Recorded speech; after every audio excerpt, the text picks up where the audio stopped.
اسلام کے شروع دنوں میں جو شخص بھی مسلمان ہوتا تھا وہ اپنے اسلام کو چھپا کے رکھا کرتا تھا، اور رسول اللہ صلی اللہ علیہ وآلہ وسلم کی طرف سے بھی یہی تھا کہ تاکہ مسلمانوں کو کافروں سے کوئی تکلیف نہ پہنچے۔ لیکن جب مسلمانوں کی تعداد 39 ہوئی تو حضرت ابوبکر صدیق رضی اللہ عنہ نے رسول اللہ صلی اللہ علیہ وآلہ وسلم سے درخواست کی اور چاہا کہ کھلم کھلا اعلان کیا جائے، اسلام کی تبلیغ کی جائے، لیکن رسول اللہ صلی اللہ علیہ وآلہ وسلم نے اول تو انکار فرمایا، لیکن حضرت ابوبکر صدیق رضی اللہ عنہ کے بار بار اصرار پر قبول فرما لیا۔ پھر حضرت ابوبکر صدیق رضی اللہ عنہ باقی صحابہ کرام رضی اللہ عنہ کو لے کر مسجد حرم شریف میں تشریف لے گئے، اور وہاں پر حضرت ابوبکر صدیق رضی اللہ عنہ نے اپنا خطبہ دینا شروع کیا۔ یہ سب سے پہلا خطبہ ہے جو اسلام میں پڑھا گیا، اور رسول اللہ صلی اللہ علیہ وسلم کے چچا حضرت حمزہ بھی اسی دن اسلام لائے تھے، اور اس کے ٹھیک 3 دن کے بعد حضرت عمر رضی اللہ عنہ نے بھی اسلام کو قبول فرما لیا تھا۔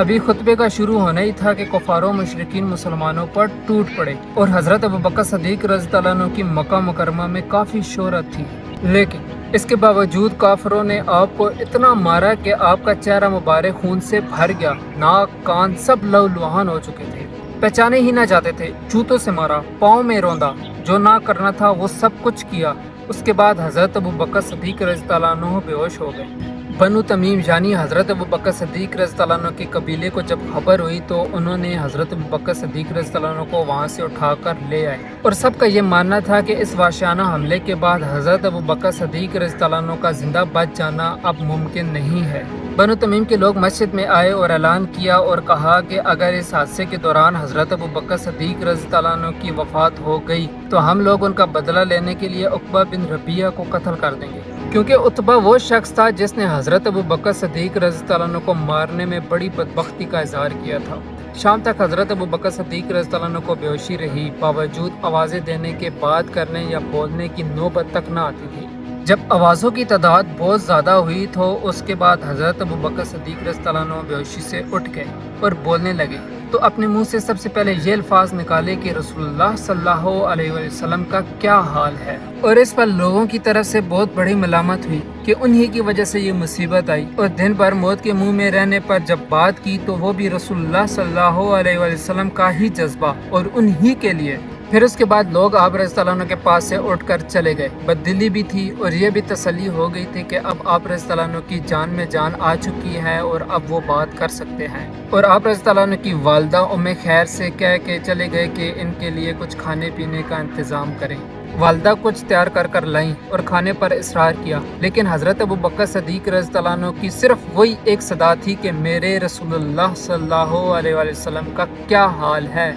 اور میرے رسول اللہ صلی اللہ علیہ وآلہ وسلم پر کیا گزری۔ اس پر والدہ نے کہا کہ مجھے کیا پتا، مجھے کوئی خبر نہیں ان کا کیا حال ہے۔ پھر آپ رضی اللہ عنہ نے فرمایا کہ ام جمیل جو حضرت عمر رضی اللہ عنہ کی بہن تھی ان کے پاس جائیں اور رسول اللہ صلی اللہ علیہ وآلہ وسلم کا حال دریافت کریں۔ اب والدہ اپنی بیٹی کی اس حالت میں یہ درخواست پوری کرنے کے لیے ام جمیل کے گھر چلی گئی اور رسول اللہ صلی اللہ علیہ وسلم کا حال دریافت کیا۔ حضرت عمر رضی اللہ عنہ کی بہن ام جمیل بھی عام دستور کے مطابق اپنے اسلام کو چھپائے ہوئی تھی، فرمانے لگیں کون محمد، کون ابو بکر، لیکن رسول اللہ صلی اللہ علیہ وسلم کی اس وحشیانہ حملے کی خبر جیسے ہی سنی تو ام جمیل اپنے دل پر قابو نہ رکھ سکی، پھر فوراً ہی فرمانے لگیں کہ تیرے بیٹے کی یہ حالت سن کر رنج ہوا، اگر تو کہے تو میں رسول اللہ صلی اللہ علیہ وسلم کی حالت دیکھاؤں۔ ام خیر نے قبول کر لیا کیونکہ ان کو اپنے بیٹے کی یہ حالت دیکھی نہ جاتی تھی، اور انہوں نے رونا شروع کر دیا اور ساتھ میں یہ بھی کہا کہ ان بدکاروں نے میرے بیٹے کا کیا حال کر دیا ہے،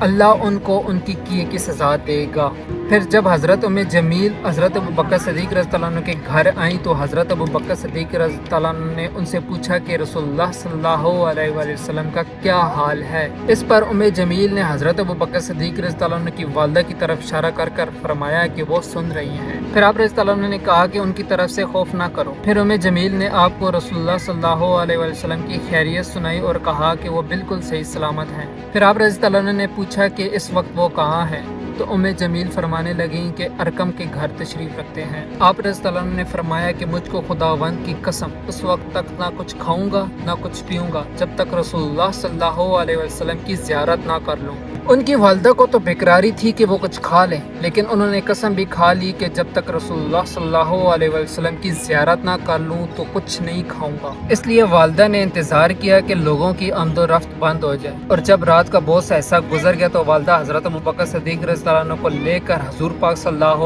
علیہ وسلم کی زیارت کروانے ارقم کے گھر پہنچی۔ تو جب حضرت ابوبکر صدیق رضی اللہ عنہ نے حضور پاک صلی اللہ علیہ وسلم کو دیکھا تو ان سے لپٹ گئے اور خوب رونے لگے۔ باقی صحابہ کرام رضی اللہ عنہ بھی یہ سب دیکھ رہے تھے اور وہ بھی رونے لگے، کیونکہ ان سے حضرت ابوبکر صدیق رضی اللہ عنہ کی یہ حالت دیکھی نہ جا رہی تھی۔ اس کے بعد حضرت ابوبکر صدیق رضی اللہ عنہ نے حضور پاک صلی اللہ علیہ وسلم سے کہا کہ یہ میری والدہ ہیں، لہٰذا آپ ان کے لیے ہدایت کی دعا فرما دیں اور ان کو اسلام کی تبلیغ بھی دے دیں۔ پھر اسی وقت حضور پاک صلی اللہ علیہ وسلم نے خیر کو اسلام کی ترغیب دی اور وہ اسی وقت مسلمان ہو گئی۔ سبسکرائب